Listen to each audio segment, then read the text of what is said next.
নাফিসা প্রধান নির্বাচন কমিশনার এখানে বুথ পরিদর্শনে এসেছিলেন এবং তিনি জানিয়েছেন যে তিনি একটি সুষ্ঠু এবং সুন্দর নির্বাচন দিতে চান এবং নির্বাচনের এবং আশপাশের পরিবেশ ভালো আছে। তিনি আশা করছেন একটি সুন্দর নির্বাচন জনগণকে দিতে পারবেন এবং তার পাশাপাশি যেহেতু জানেন যে আজ আসন্ন ত্রয়োদশ জাতীয় সংসদ নির্বাচনকে সামনে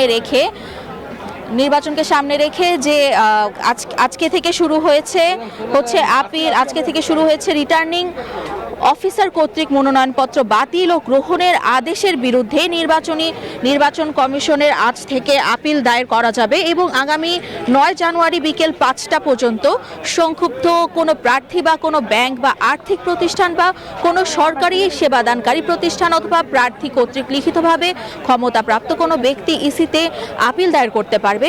রাজধানীর আগারগাঁওয়ে আজকে দেখতে পাচ্ছেন যে বিভিন্ন ভবন কেন্দ্রের স্থাপন করা হয়েছে আপিল দায়ের সংক্রান্ত 10টি বুথ এবং তার পাশাপাশি আমি বলতে চাই যে সবগুলো বুথেই এখন মানুষজন এখন উপস্থিত হয়েছে।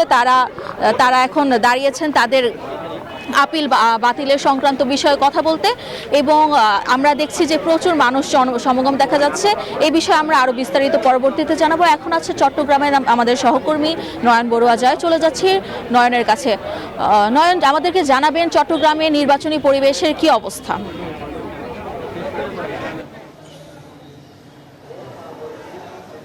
ধন্যবাদ রোজা, আপনি যেমনটা আপিলের খবর জানিয়েছেন তেমনিভাবে বন্দরনগরী চট্টগ্রামে কিন্তু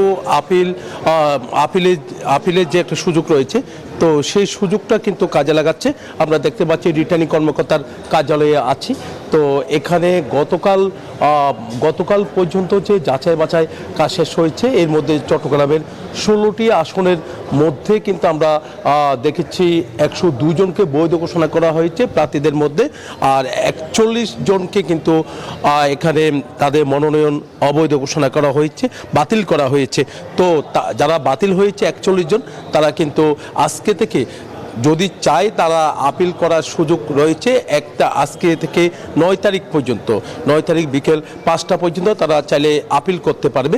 তবে আপিল করার জন্য কিন্তু এখানে বুথ করা হয়েছে, তারা চাইলে এখানে আপিলের আবেদনটা 9 তারিখ পর্যন্ত জমা দিতে পারবেন।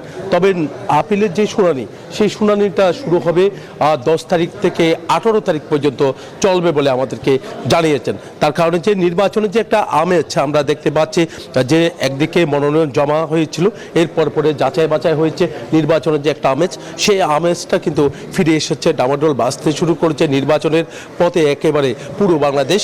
তো নির্বাচনের দিকে যেমনটা ঝুঁকছে, তেমনিভাবে সাধারণ মানুষের যে একটা আগ্রহ বেড়েছে নির্বাচনকে ঘিরে। তবে নির্বাচনটা যেন সুষ্ঠু হোক, সবাই যেন কেন্দ্রে গিয়ে ভোট দিতে পারে, সেই আশায় কিন্তু সবাই করছেন। এই ছিল আমার এখানকার সর্বশেষ। ফিরে যাচ্ছে স্টুডিওতে আপনার কাছে।